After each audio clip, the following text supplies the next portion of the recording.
নমস্কার বন্ধুরা, আমার চ্যানেলে সবাইকে স্বাগত। আজকে আমি নিয়ে এসেছি লাল লাল ঝাল ঝাল এগ কারি রেসিপি। তো চলুন রান্নাটা শুরু করা যাক।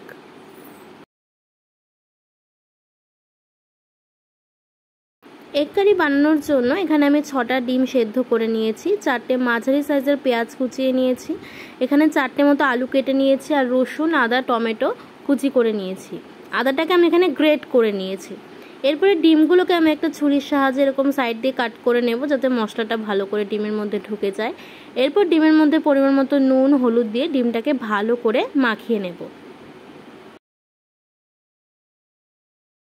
এরপর একটা কড়াইতে পরিমাণ মতো সর্ষের তেল দিয়ে তেলটা গরম হতে দেব। তেলটা গরম হয়ে গেলে একে একে ডিমগুলোই তেলের মধ্যে দিয়ে এপিট ওপিট করে হালকা ফ্রাই করে নেব।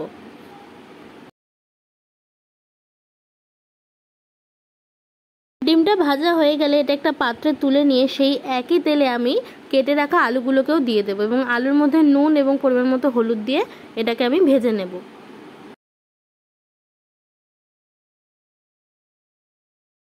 আলু ভাজা হয়ে গেলে সেই একই কড়াইতে আমি আরেকটু তেল অ্যাড করে দেব। তেল গরম হয়ে গেলে তাতে দারচিনি, সাদা জিরে, তেজপাতা দিয়ে সেটাকে হালকা ভেজে নেব।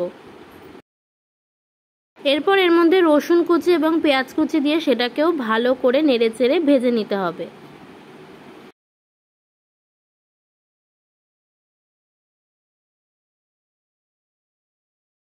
দেখুন পেঁয়াজটা সুন্দর ভাজা হয়ে গেছে। এরপর আমি এর মধ্যে কেটে রাখা টমেটোটাকেও অ্যাড করে দেবো, সেটাকেও নেড়েচেড়ে ভেজে নিতে হবে। টমেটোটা সুন্দর মজে গেছে। এরপরে আমি এর মধ্যে গ্রেট করে রাখা আদাটা দিয়ে দেব। এরপর এটাকে ভালো করে নেড়েচেড়ে ভেজে নিতে হবে, যাতে আদার কাঁচা গন্ধটা চলে যায়। এরপরে এই মশলার মধ্যে সামান্য জল দিয়ে 2 থেকে 3 মিনিট কষতে দেব। 3 মিনিট পর ফিরে এলাম। দেখুন মশলার জলটা অনেকটাই টেনে গেছে। এরপর এর মধ্যে পরিমাণ মতো নুন, হলুদ, জিরে গুঁড়ো, ধনে গুঁড়ো এবং বেশ অনেকটা পরিমাণ লঙ্কার গুঁড়ো দিয়ে ভালো করে নেড়ে চেড়ে মশলাটাকে কষিয়ে নেব।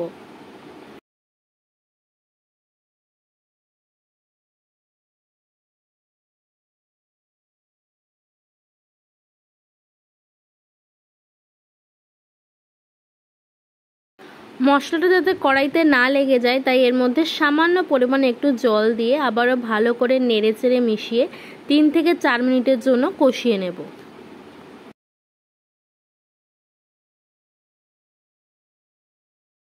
দেখুন মশলাটা সুন্দরভাবে কষে গেছে এবং চারদিক থেকে সুন্দর তেল ছেড়ে দিয়েছে। এরপর এটাকে আবারও ভালো করে নেড়ে চেড়ে একটু সুন্দরভাবে মিশিয়ে নেব।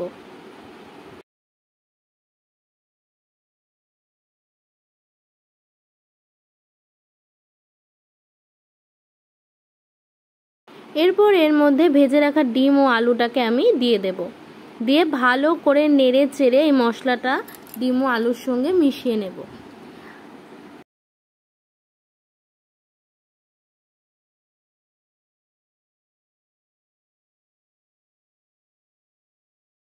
আপনারা ঝোল ফোটার পরেও ডিমটা দিতে পারেন, কিন্তু আমি এখানে ডিম আর আলুটা একসঙ্গে দিয়ে মশলার সাথে কষাবো, এতে কিন্তু রান্নার স্বাদটা দ্বিগুণ হয়ে যায়।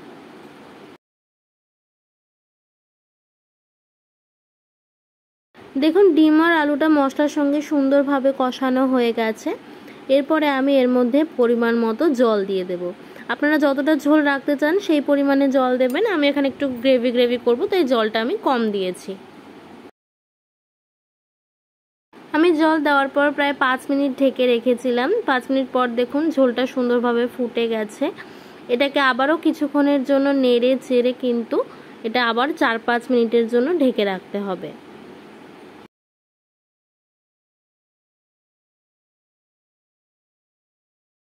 আবারও 5 মিনিট পর ফিরে আসলাম। দেখুন ঝোলটা কিন্তু অনেকটাই টেনে গেছে, বেশ সুন্দর গ্রেভি হয়ে গেছে এবং আলুটাও কিন্তু প্রপারলি সেদ্ধ হয়ে গেছে। আর কিছুক্ষণ ফুটিয়ে নিলেই আমাদের ডিম কারি তৈরি হয়ে যাবে। ব্যাস আমাদের এগ কারি তৈরি। এবার এটাকে একটি পাত্রে তুলে নিয়ে গরম গরম পরিবেশন করতে পারবেন।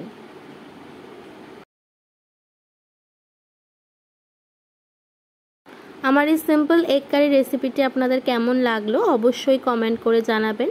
যদি ভালো লাগে তাহলে লাইক, শেয়ার, সাবস্ক্রাইব করে আমার পাশে থাকবেন। ধন্যবাদ।